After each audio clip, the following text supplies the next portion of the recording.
সকাল বন্ধুরা, পূজা লাইফস্টাইলে আবার একটা নতুন ভিডিও নিয়ে সবাইকে জয়গুরু জানিয়ে চলে এলাম। আজকে হচ্ছে শনিবার, সকাল সকাল দেখতেই পাচ্ছ বসিয়েছি হচ্ছে চাল কুমড়ো ঘন্ট। আর ছিল কালকের অল্প করে একটু আলু ভাজা, সেটাকেও একটু গরম করে নিলাম।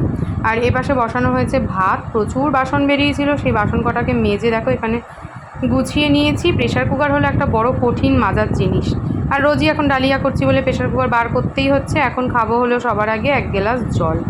সকালবেলা ঘুম দিয়ে উঠে এত কাজ সেরে ইষ্টবিতি করে যদি 1 গ্লাস জল আগে না খাই, তাহলে যেন গলার ভেতর আর মনের ভেতর কী যে হতে থাকে। তো এই জলটা খেয়ে নিয়ে এবার দেখো চলছে আমার ভিডিও। নিজের ভিডিও দেখতে কিন্তু বেশ ভালোই লাগে। তোমরা কারা কারা আমার ভিডিও রোজ দেখছো কমেন্ট বক্সে জানিও কিন্তু। আর যারা এখনও চ্যানেলটা সাবস্ক্রাইব করোনি, ঝটপট করে সাবস্ক্রাইব করো। লাইক কমেন্ট শেয়ার করতে একদমই ভুলো না। রাঁধুনি ফোড়ন দিয়ে মুগ ডাল ভেজে আজকে করব হলো চাল কুমড়ো ঘন্ট। চাল কুমড়ো ঘন্ট খেতে কে কে ভালোবাসো? আষাঢ় মাস তো পড়ে গেছে, মানে এখনও পড়েনি, রবিবার থেকে পড়বে, তখন আবার লাউ খাওয়া শুরু করব। জ্যৈষ্ঠ মাস ছিল বলে লাউটাকে বাদ দিয়ে চাল কুমড়ো ঘন্টই কিন্তু খাওয়া দাওয়া চলছিল। এদিকে চাল কুমড়ো ঘন্টটা দেখো বসিয়ে দিয়ে আমি গেছি নুনটাকে ঢেলে নিতে। আসলে নুন বাড়ন্ত ছিল, নুনটাকে ঢেলে গুছিয়ে নিয়ে চলে আসলাম। সামান্য একটু নুন আর একটু হলুদ দিয়ে চাল কুমড়োটাকে একটু নাড়াচাড়া দিয়ে ব্যাস এটাকে এবার ঢাকা চাপা দিয়ে রেখে দিয়ে আরেকদিকে তো ভাত হচ্ছে। এবার দুদিকের গ্যাসে দুটো হতে থাক, আমি যাব এখন দৌড়ে অন্য কাজ সারতে। আজকে রান্না করব হলো ধোকা। গণেশ ধোকা খেতে চেয়েছিল, তো ধোকার প্যাকেটের দাম যে এত বেড়ে গেছে সে আমার জানা ছিল না।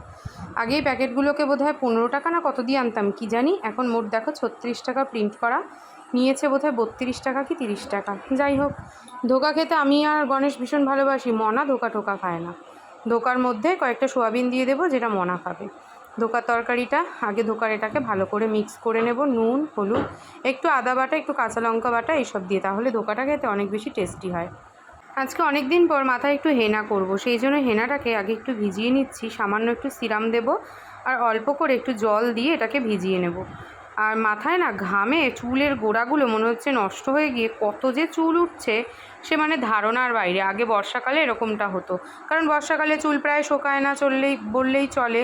কিন্তু এখন তো দেখছি গরমকালে ঘাম মানে মাথার গোড়ায় থেকে থেকে কী যে চুলের 12টা বেজে যাচ্ছে। রান্নাবান্না সমস্ত কমপ্লিট, ঘর মোছা বাসন মাজা জামা কাপড় কাচা মোটামুটি আজকে সবই কমপ্লিট। তারপর মনার চুলটাকে এখন স্কুলের বেঁধে নেবো। আর এই গরমের মধ্যে স্নান করে এসে ও যখন চুল খুলে বসেছে, ওর যে অবস্থা কী হচ্ছে। আর এই গণেশ আমার সাথে ছ্যাবলামও মারতেই থাকে আর কি সবসময়। আমার এই কনুইয়ের এই জায়গাটা কী যে পরিমাণে কালো হয়েছে কেন কি জানি। একটা অরিফ্লেমের প্রোডাক্ট আছে, সেটাও ইউজ করি কিন্তু কমেনি। আসলে রোজ ইউজ করব সেটাই আমি ভুলে যাই। কেন হয় এটা কি জানি, হয়তো উবুর হয়ে শুয়ে কনুইটায় চাপ দিয়ে ফোন ঘাঁটি বলে না কি কে জানা নেই। আগের ভিডিওতে দেখেছো আমি কয়েকটা গার্ডার কিনেছি, আর আগের যে গার্ডার আছে সমস্ত গার্ডারগুলোকে এক জায়গায় করে এবার দুটো কন্টেনারে আলাদা করে গুছিয়ে রাখবো। একটা রাখবো ডেলি ইউজের জন্য, আরেকটা রাখবো কোথাও ঘুরতে টুরতে যাওয়ার জন্য। মনার গাড়ি আসার সময় হয়ে গেছে, তো চলো মনাকে গাড়িতে তুলে দিয়ে এসে তারপর আমি টিফিন খাবো। সকাল দিয়ে এত কাজ সারতে সারতে কী যে পরিমাণে খিদে পেয়ে যায়, কিন্তু খাওয়ার উপায় নেই। মেয়েকে গাড়িতে না তুলে এসে যদি খেতে বসি, তখন ওকে কেস পরাতে হবে, এদিকে আবার গাড়ি চলে আসবে। গাড়ির ড্রাইভারটা আবার এত জ্বালাচ্ছে এখন, তাড়াতাড়ি চলে আসলে আবার খুব খ্যাক খ্যাক করতে থাকে। আর কি পরিমাণে রোদ দেখেছো।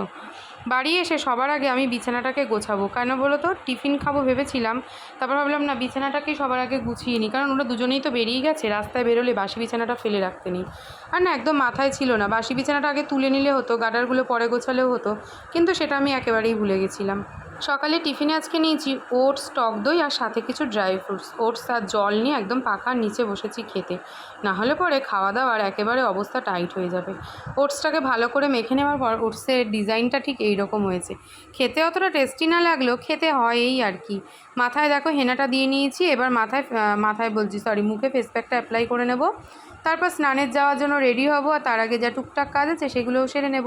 ওদিকে কলে জলটা তো চলেই এসছে। আর আজকে দেখো শনিবার হওয়া সত্ত্বেও গণেশ বড় মাকে মালা পরাতে পারেনি।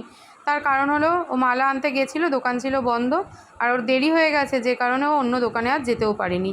দেখি যদি পারে রাত্রে এনে পরিয়ে দেবে। গ্যাস সিঙ্ক এগুলো না অনেক দিন মাজা হয় না, সেগুলোর জন্য আজকে একটু মেজে নিলাম। আজকে একটু হাতে সময় আছে, সকালের দিকে কোনো টিউশনই নেই, সমস্ত টিউশনই বিকেলের দিকে, সেই জন্য গ্যাসটা মাজলাম আর সিঙ্কটাও মেজে দেখো আজকে সমস্ত ফার্নিচারগুলোকে একটু মোছামুছি করে নেব।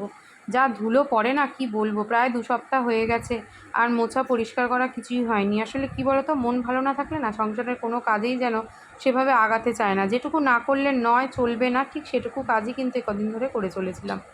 আর এসেই ছায়াটায় দাঁড়িয়ে ছাতাটা আনতে ভুলে গেছি। ওরে বাবারে কি গরম, গলা দিয়ে ঘেমে টপ টপ করে জল পড়ছে। ছুটি তো হয়ে গেছে 1:30, আসার কথা 2টোয়, এখন 2:05 বাজে, এখন অবধি আসার নাম। দেখি কখন আসে, তারপর খাবো, তারপর একটু শুতে পারবো, আবার গেলে টিউশন।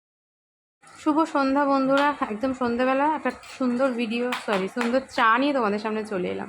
এই দুধ চাটা দেখলে কার কার লোভ লাগে কমেন্ট বক্সে জানিও। আর দেখতেই পাচ্ছ আমার টিউশনের জায়গা একেবারে রেডি।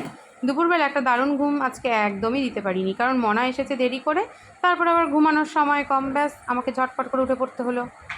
আমি একদম রেডি হয়ে নিয়েছি, কারণ মনাকে নিয়ে আবার রাতে বেরোতে হবে, ওর টিউশন ক্লাস রয়েছে রাত 8টা দিয়ে। সেই জন্য দেখতেই পাচ্ছ, আর ঘেমে নিয়ে পুরো স্নান হয়ে গেছি। ওদিকে মনা এখন দিচ্ছে একটা লম্বা ঘুম, ও ঘুমাক, চলো আমি ততক্ষণ টিউশনিটা সেরে ফেলি।